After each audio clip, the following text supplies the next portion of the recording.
A list of 10 reasons why Christianity is fable.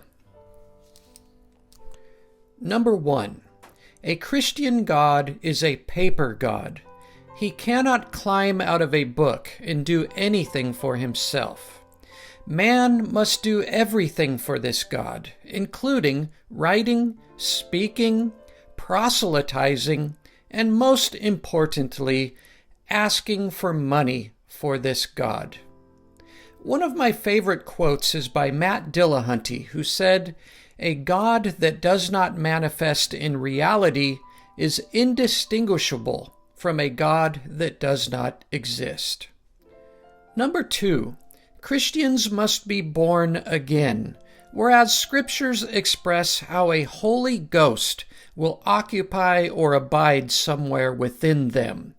However, there is no verifiable way to detect any of these spiritual experiences as being reality outside of somebody's personal feelings, and contrary to popular opinion, there is no evidence that becoming possessed by this ghost or being a Christian produces better people or better societies.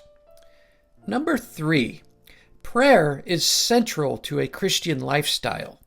In the New Testament book of John, we read, "Verily I say unto you, he that believeth on me, the works that I do shall he also do, and greater works than these shall he do." This is clearly false, as there is no evidence Christians can perform miracles, much less greater ones than Jesus. This verse continues, "And whatsoever ye shall ask in my name, that will I do, that the Father may be glorified in the Son. If ye shall ask anything in my name, I will do it." Despite this strong emphasis on prayer within a Christian lifestyle, there is clear evidence that prayer does not do anything. If praying to Jesus had even a slight rate of effectiveness, we would all be Christian, and certainly hospitals would utilize this magical power, with prayer warriors being permanently on staff. Number 4. The Bible is filled from beginning to end with outlandish magical stories.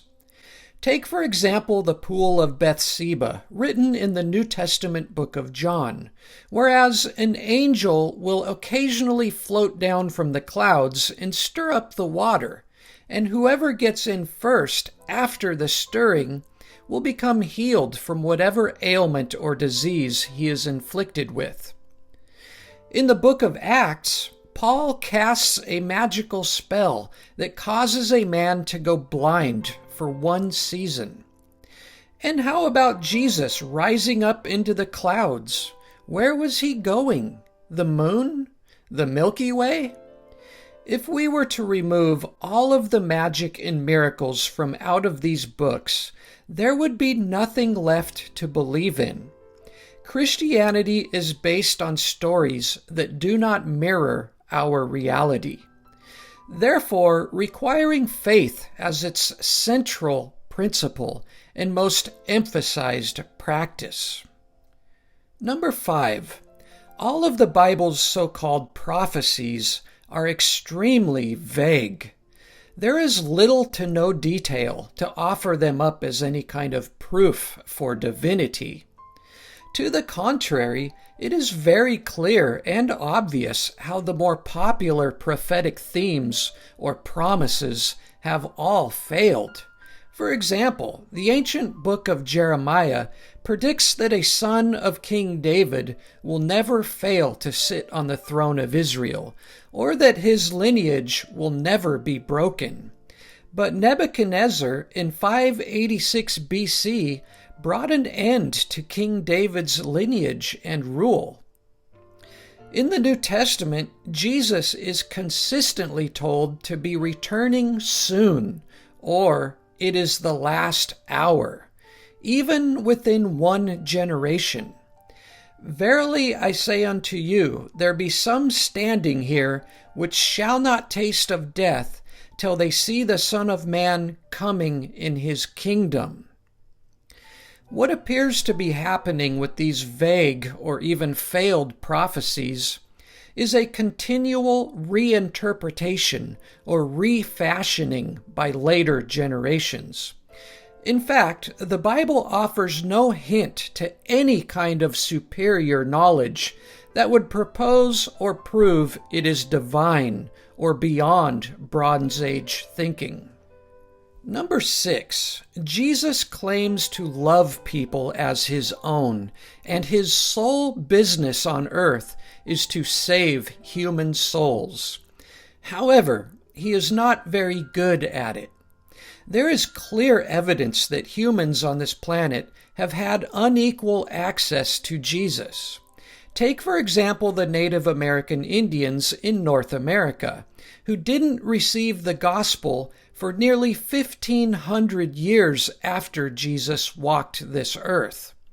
And under the conditions in which it was presented to them, they would be hard-pressed to believe it. Furthermore, Jesus existing only in a book will ensure that the vast majority of people will not believe and be condemned to hell. His performance based on how many souls he will save would be rated as a complete failure. Certainly a real God could do much better. Number 7.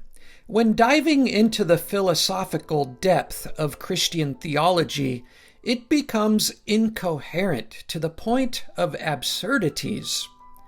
As a result, Christians will often begin to disagree amongst themselves or splinter into a variety of theological camps. If Christianity made sense on a philosophical level, we would not see such wide disagreements. Number 8. Many themes of Christianity, such as the doctrine of hell being a place of torment for all those who don't believe or accept, is not original to Jewish theology and does not exist in the Old Testament, but rather Christianity blends with and heavily borrows from its Greek influences. Whereas Christianity became a dominant Roman religion and split from Judaism rather than converting from. Ironically, the entire New Testament is originally written in Greek, not Hebrew. Number 9. There is clear evidence that gods evolve along with their human creators, and not the other way around, including that of the extreme differences in morals and traditions from early Judaism on up to modern Christianity. Gods will change as we change. A real God-given religion should never require adaptation, alterations, or experience massive overhauls. And number 10. It is a fact that humans invent gods and pass on their lore generation upon generation through the indoctrination of children, expanding culture, and solicitation. There is no evidence to assert that a Christian God is an exception to this fact. And there you have it. 10 reasons for why Christianity is a fable. Stay strong and wise, my friends.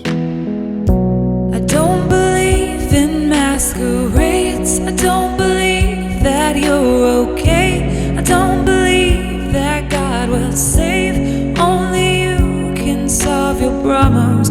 I don't care what they sold you.